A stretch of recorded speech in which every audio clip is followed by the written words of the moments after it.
안녕하세요. 저는 20대 후반 여자입니다. 세상을 살다 보면 저희가 생각하는 것보다 더 많은 수의 미친 사람들이 있다고 하던데 그중 한 사람을 가족으로 만나게 되어 저는 정말 죽고 싶을 정도로 마음고생 몸고생 다 했습니다. 그 이야기를 하고 싶어서 이렇게 글을 쓰게 되었고요. 여러분들도 그런 경우가 있으신가요? 이상한 사람이지만 저보다 어른이라 어쩔 수 없이 참고 넘어가야 하는 경우요. 저는 딱 그런 경우였습니다. 제가 만난 사람들 중 가장 미친 사람은 감히 시어머니라고 말을 할 수 있거든요. 정말 그간 너무 힘들었습니다. 저는 20대 중반에 좋은 사람을 만나게 되어 결혼을 하게 되었습니다. 주위에서 너무 일찍 결혼을 하는 것 아니냐고 말렸고 저희 부모님도 크게 반대를 하셨지만 제가 남편을 너무 사랑했고 남편도 저를 너무 사랑했기에 잘 사는 모습을 보여드리겠다고 약속한 후 결혼을 하게 되었어요.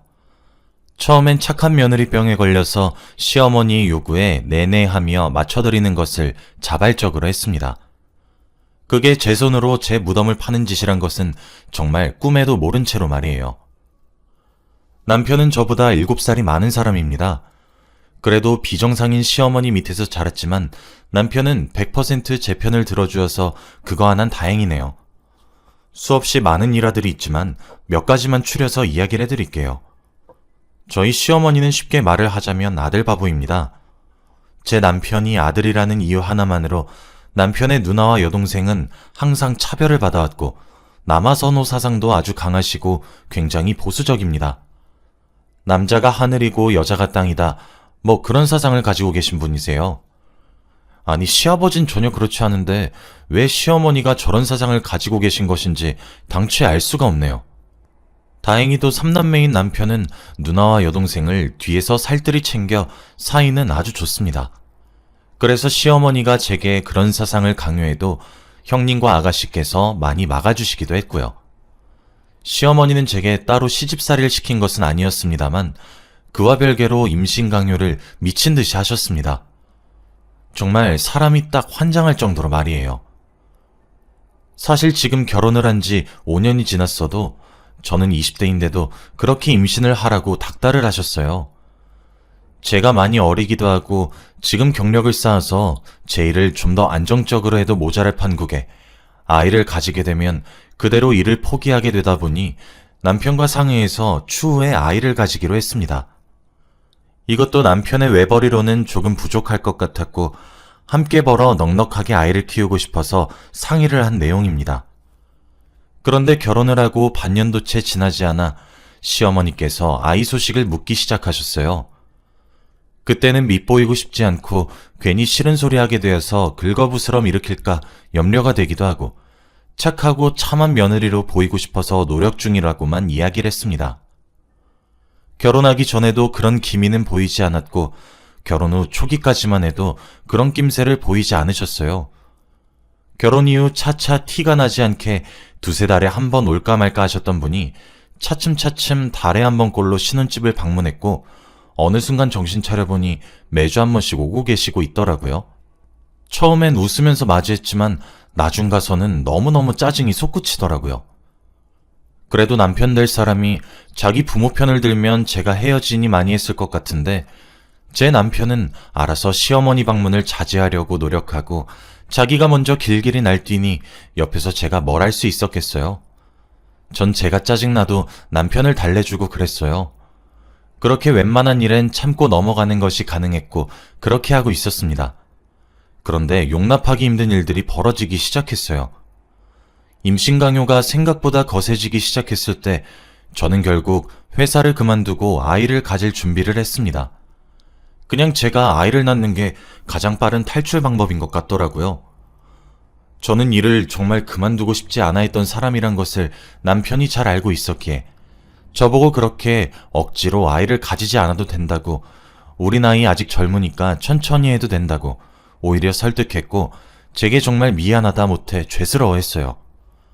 하지만 그럼에도 불구하고 그렇게 행동했던 이유는 시어머니의 비상식적인 행동 속에서도 자신의 가족인 저를 우선적으로 지키는 모습을 보였기에 그 하나의 부분만 보고 그 결심을 했습니다. 저는 아이를 낳고 재취업을 하는 데에 많은 노력을 기울일 것이고 출산 이후 시어머니의 잦은 방문과 간섭은 철저히 무시할 것이며 며느리의 도리를 벗어나 도를 넘는 요구를 하시면 싸우는 것도 불사하겠다고 남편에게 입장 정리를 했고 남편은 미안하고 고맙다며 저를 꼭 안아주었어요. 그런데 예상했던 것보다 저희 부부 사이에 아이가 들어서질 않았습니다. 저와 남편 둘 다 병원에서 검사를 해봤지만 둘 다 이상이 없는 것을 떠나서 정말 건강하더라고요. 자연 임신의 확률이 매우 높은 사람들임에도 아이가 생기질 않았어요. 남편은 저더러 시어머니가 스트레스를 줘서 그 탓도 큰 것 같다고 사과하곤 했죠. 근데 그 말이 맞는 게 시어머니가 정말 절 미치게 만들었습니다. 사실 결혼 이후 맞벌이였을 때는 끽해봤자 시어머니를 주말에 하루 정도만 보면 되었어요. 집에 계신다고 하면 야근이나 회식이 있다고 거짓말을 쳤고 주말에 오셔서 자고 가겠다고 하면 저도 남편도 당장 내일 모레부터 돈을 벌어야 하는데 왜 쉴 시간을 주시지 않느냐고 합법적인 핑곗거리가 있었는데 제가 일을 그만두고 아이를 가질 준비를 하니까 하루가 멀다 하고 방문을 하시는데 쫓아내보낼 핑계가 없는 겁니다. 와, 정말 돌아버리겠더라고요. 그런데 자주 찾아오시는 걸로도 모자라 기행을 펼치는데 정말 그 당시를 떠올리기만 해도 한숨이 나오네요. 하루는 계절이 바뀌어서 오랜만에 침대 이불이랑 커버를 교체하려 했습니다. 점점 더워지는데 저희 이불들은 너무 두꺼워서요. 그런데 베개 커버를 뒤집어서 빼내었는데 뭐가 툭 해서 떨어지길래 보니까 웬 자그마한 주머니가 툭 하고 떨어지는데 열어보니 그 주머니 속에 노란 종이, 즉 부적이 곱게 접혀져 있더라고요. 설마 싶은 마음에 남편의 베개 커버도 뒤집어 봤더니 똑같은 부적이 하나 더 나오더라고요. 제가 기가 막혀서 진짜 마침 그때 시어머니께서 저희 집에 왔길래 제가 바로 문을 열고 화를 냈습니다. 이게 뭐냐고 하면서요. 뭐긴 뭐니 해. 이게 다 너 아들 낳으라고 내가 비싼 돈 주고 지원 부적이야. 라고 하시는 것이 아니겠어요? 사람이 너무 화가 나면 할 말을 잃게 되고 어안이 벙벙해지더라고요. 여차저차 시어머니를 돌려보내고 혹시나 싶어 집안 구석구석을 뒤지기 시작했어요. 그랬더니 제 속옷을 넣어두는 옷장에도 제 지갑 속에도 남편의 옷장 속 등등 언제 넣으셨는지 감도 안 잡히더라고요. 그렇게 부적을 총 18개를 찾아내었습니다. 아니 사실 더 있었는데 제가 못 찾은 걸지도 몰라요. 시간이 흘러 저녁이 되었을 때 남편이 집에 들어왔고 저는 애꿎은 남편에게 화살을 돌렸습니다. 부적 18개를 남편에게 던지면서 말이에요. 남편은 제게 사과하고 시어머니께 화를 내고 그랬어요. 저도 남편의 노력은 인정하는 바입니다. 다만 그에 비해 시어머니가 너무 완고하셔서 문제였죠.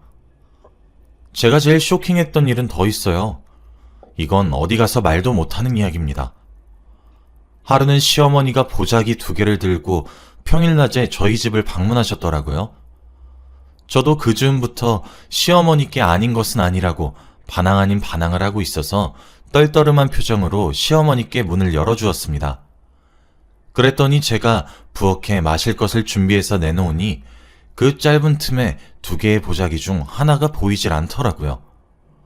그때까지만 해도 별 대수롭지 않게 생각했습니다. 사실 잊은 것 같아요. 남은 보자기 속 내용물이 제게 충격적이었어요. 제게 보자기를 풀면서 보여준 것은 다름 아닌 제 체구에 맞지도 않을 옷가지들이었습니다. 그러시면서 제게 말씀을 하셨어요. 얘야, 이거 내가 100만 원이나 주고 얻어온 것들이야. 이게 얼마나 귀한 것인 줄 알고는 있니? 이게 저기 옆 동네 아들만 줄줄이 넷을 낳은 며느리가 입었던 옷가지들이야. 앞으로 일주일 동안 이것들만 돌려 입도록 하고 내가 용한 무당한테 물어본 방법이야. 얼마나 어려웠다고. 라고요. 눈이 뒤집히는 듯한 느낌이 이런 느낌일까? 정말 어이가 없어서 제가 알아서 하겠습니다, 어머님. 점점 도가 지나치세요. 저희가 꾸린 가정의 일이고 저와 남편 둘만의 문제입니다. 집에서 나가주세요. 라고 똑부러지게 처음으로 말을 했더니 시어머니도 찔끔하는 듯 했는데 평소보다 뭔가 순순히 물러나시면서 제게 그 보따리를 손에 꼭 쥐어주면서 아가, 내가 시킨 대로 해야 한다. 알았지? 하시는데 진짜 속이 다 뒤집히더라고요. 그날 남편이 퇴근할 때까지 기다렸다 남편을 보자마자 좔좔좔 쏟아냈어요. 남편은 묵묵히 제 말을 듣더니 한숨을 쉬면서 미안하다고 하더라고요. 당신 어머니 너무하신 거 아니야? 내가 애 낳는 기계야 뭐야. 왜 자꾸 나만 보면 아들 아들 아들 그놈의 아들. 내가 친정에 말을 못해서 안 한 줄 알아? 걱정 끼쳐드릴까 싶어서 못한 거야. 그런데 어머님 자꾸 이런 식으로 나오시면 나도 어떻게 행동할지 몰라. 내가 부적 뭉텅이로 나온 것도 참고 넘겼어. 근데 옆 동네 아들 줄줄이 낳은 며느리가 입고 빨지도 않은 옷을 입으라고 갖다 준 게 말이야 똥이야. 여보, 진짜 미안해.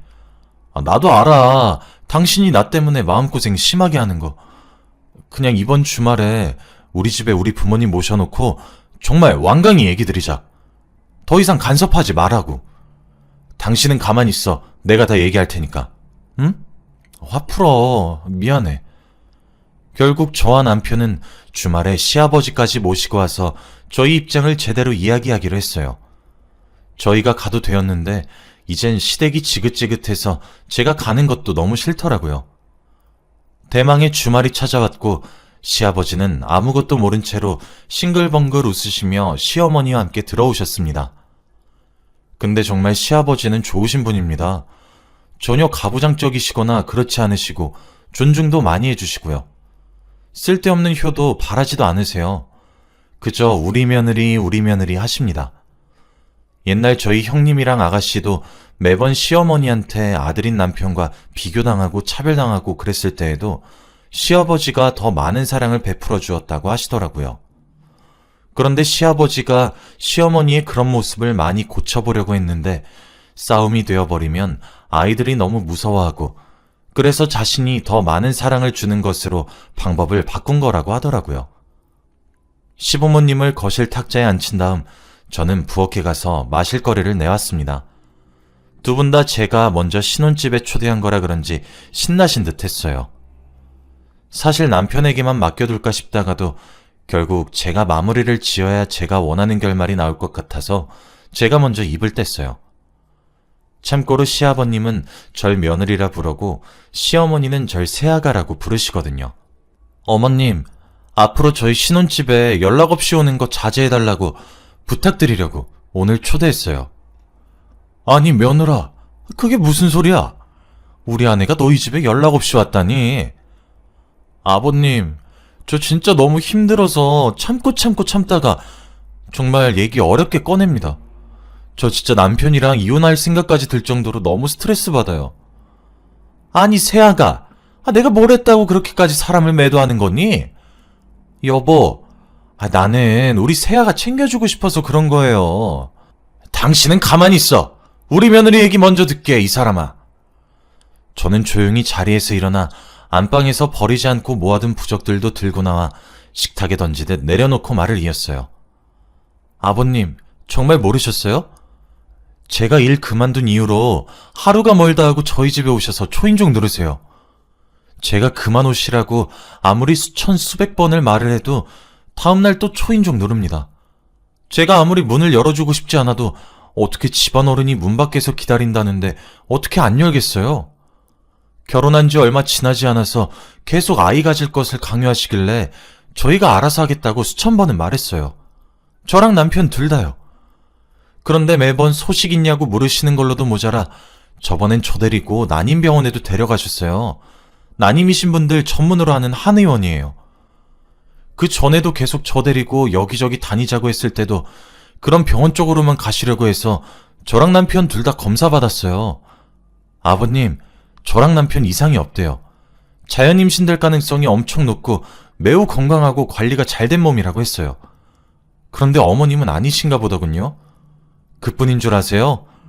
저희 집에 제가 찾아낸 부적만 해도 18개입니다. 18개. 저 진짜 숨 막혀서 죽을 것 같아요. 제가 노력을 안 하는 것도 아니잖아요. 아이를 가질 건데 함께 있는 시간을 주시기나 하시냐고요. 하늘을 봐야 별을 따죠. 저 어머니가 저희 집 들리고 나면 어머니 쏙 빼닮은 우리 남편 꼴도 보기 싫어지는 심정이에요. 그랬더니 남편도 옆에서 거들더군요. 그래요. 엄마 아빠 집사람 좀 가만히 놔둬요. 내가 진짜 면목이 없어서 그래. 제가 하지 말라고 몇 번이나 말을 했잖아요. 저희 아이니까 저희가 알아서 하겠다고 진짜 몇 번이나 말씀드렸냐고요. 그래도 집사람이 일한다고 회사에 다닐 땐 피하는 게 가능하기라고 했지. 지금 애가 어디로 피해지겠냐고요. 아빠도 좀 보고만 있지 말고 말려요. 진짜 이러다가 저 이혼당하는 꼴 두 분이 보셔야지 속이 시원하시겠어요? 한참 정막이 흘렀죠. 시아버지가 보수적이지 않고 가부장적이진 않지만 그렇다고 해서 무섭지 않은 것도 아닙니다. 시어머니가 시아버지 눈치를 많이 보시거든요. 시아버지가 좀 무서워서 시어머니가 좀 깨갱합니다. 시아버지는 제게 사과를 건넸고 저도 흔쾌히 받아들였습니다. 그렇게 대화가 잘 끝나는 듯 했고 저희가 초대하는 날이 아니라면 시부모님은 저희 신혼집에 얼씬도 하지 않기로 했고 저도 더 이상의 어머님의 방문을 묵과하지 않기로 했어요. 그렇게 잘 풀리는 듯 했습니다. 아무래도 좋지 않은 이야기를 해야 될 것 같아서 시아버지께 드릴 좋은 술을 한 병 사놨었거든요. 뇌물이자 사과의 의미로 드리려고요. 그래서 선물을 가지러 저희 침실에 들어갔다 나왔는데 베란다 쪽에 못 보던 것이 있더라고요. 저희 신혼집은 거실의 베란다와 저희 침실의 베란다가 이어져 있었거든요. 아버님께 선물이라고 술을 안겨드리고 저는 거실에 딸려있는 베란다로 갔습니다. 분홍색 보자기에 쌓여진 채로 베란다 구석에 처박혀 있는 무언가가 왠지 모르게 너무 거슬렸거든요. 남편은 좀 뭐하냐고 제게 물어봤고 시아버지도 며느라 하며 불렀어요. 근데 제 촉이 지금 그것을 확인하라고 부추기고 있더라고요. 저는 베란다에서 기어이 그걸 끄집어내어 거실로 돌아오면서 못 보던 게 있는데 뭔가 싶어서요 라고 했습니다. 그랬더니 시어머니가 사색이 되면서 어른들 불러 앉혀놓고 버릇없게 뭐하는 짓이냐고 소리를 지르시며 당장 갖다 놓으라고 화를 그렇게 내시는 거예요. 그 말을 들으니 이것도 시어머니의 계획이었구나 싶어 아랑곳 않고 보자기를 풀어헤쳤습니다. 시어머니는 자리에서까지 일어나 저를 말리기 위해 다가오시기까지 하면서 절 뜯어 말렸고 시어머니가 제게 도착하는 것보다 제가 보자기를 풀어 안에 든 물건이 작은 단지 같은 것이란 것을 알고 그 단지의 뚜껑을 여는 것이 좀 더 재빨랐죠. 근데 단지 속에 얼마나 거지 같은 것이 들어있었는지 아세요? 그 속에 있는 것은 다름 아닌 똥이었습니다. 똥. 솔직히 그걸 보자마자 이성의 끈이 조금 끊어진 듯합니다. 시어머니는 횡설수설하며 변명했어요. 아니 그게 이왕 아들 낳는 게 좋으니까 저게 약이야 약. 사실 아들만 줄줄이 넷이나 낳은 집안 며느리가 날짜까지 받아서 길일에 싼 똥인데 약으로 달여 마시거나 하면 제일 좋다고 해서. 아니 근데 우리 며느리가 그럴 사람은 아니잖아? 그래서 똥물에 목욕을 하는 것도 엄청 좋은 효험이 있다고 해서. 근데 그것까진 안 할 것 같아서 그냥 집에다가 두기만 한 거야. 미미하겠지만 효과가 조금이라도 있으라고. 와, 정말 저 순간에 눈이 뒤집히고 감정이 잘 제어가 안 되더라고요. 똥단지를 다시 보자기에 싸서 시어머니께 안겨주고 당장 내 집에서 나가세요 라고 한 뒤 끌어냈어요. 당연히 시어머니는 버르장머리 없이 뭐하냐고 나중내 시엄마 살려라 하면서 고래고래 비명을 질렀고 그것도 무시하고 제게 그런 힘이 어디서 났는지 시어머니 신발도 안 주고 현관 밖으로 내쫓았어요. 그리고 거실로 들어와 멍하니 서 있는 남편한테도 말했어요. 당신도 나가. 이혼 서류 퀵서비스로 보낼 거니까 당장 도장 찍어. 당신 어머니? 정상 아니야. 아버님도 제 집에서 이만 나가주세요. 저요, 더 이상 이 사람이랑 못 살 것 같아요. 저는 사랑 하나로 극복될 수 있다고 믿었고 실제로도 그랬어요. 그런데 이제 정말 미칠 것만 같아요. 저 이혼할 겁니다. 제 친정에도 모든 사실들 알릴 거고요. 진짜 당신도 나 그만 괴롭히고 당장 나가. 남편은 울면서 왜 그러냐고 제게 매달리려 했지만 시아버지께서 지금 당장은 소용이 없단 것을 깨달으셨던 것인지 데리고 나가셨어요. 지금은 저도 그 자리에 있다간 정신이 나갈 것 같아 간단하게 짐을 챙겨 친정으로 피신왔고 당연히 친정 부모님께도 모든 사실을 알렸어요. 저희 부모님 당연히 머리끝까지 화가 나셨고요. 시댁에 전화해서 큰 소리 내셨습니다. 시아버지가 대신 미안하다고 고개 숙여 저희 부모님께 사과하셨고 제게도 따로 전화가 한 통 와서 정말 미안하다고, 하지만 한 번만 더 우리 아들 놈한테 기회를 주면 안 되겠냐고, 시아버지께서도 시어머니가 따로 자신 몰래 저러고 있을 줄 꿈에도 몰랐다고 하시며 앞으로는 자신도 많이 돕겠다고, 이혼만은 다시 생각해보라고 설득하시네요. 남편도 저희 친정에 따로 찾아와서 저희 부모님한테 무릎까지 꿇으며 애걸복걸 빌기도 했고요. 아휴, 막상 그러는 남편 모습 보니 가슴이 짠하기도 하네요. 아직 남편을 많이 사랑하긴 하니까요. 지금 친정에서도 저희 아빠와 오빠는 시어머니가 유난 떠는 것도 지금 제가 아이가 없어서 저렇게 말리겠다, 미안하다 난리를 치고 있지만 하나를 보면 열을 알 수 있다고 그런 몰상식한 집안이랑 엮이지 말고 당장 이혼을 하라고 성화를 내시고 있고, 저희 어머니와 여동생은 제게 생각을 잘해보고 결정을 내리라고, 그 모든 결정을 엄마와 여동생이 지지하고 응원한다고 생각을 잘해보라고 하시네요. 저도 남편이 이제껏 중간 역할을 못했다고는 생각하지 않습니다. 오히려 남의 집 남편들보다 훨씬 잘했어요. 시어머니가 너무 도가 지나쳐서 그랬죠. 그래서 너무 고민이 됩니다. 남편은 지금 어머니와 연을 끊고 앞으로 더욱 우리 사이에서 태어날 아이들과 저만 생각하고 살겠다는데 천륜을 끊는 게 어디 그렇게 쉽냐고요. 형님과 아가씨도 제게 연락해와서 제 마음 헤아려주지 못해서 미안하다고 사과를 해주시네요. 정말 시어머니만 빼면 완벽한 시댁인데 참 많은 고민이 됩니다. 여러분들이라면 어떻게 하실 것 같은가요? 지혜를 빌리고자 이렇게 사연을 보냅니다. 긴 글 읽어주셔서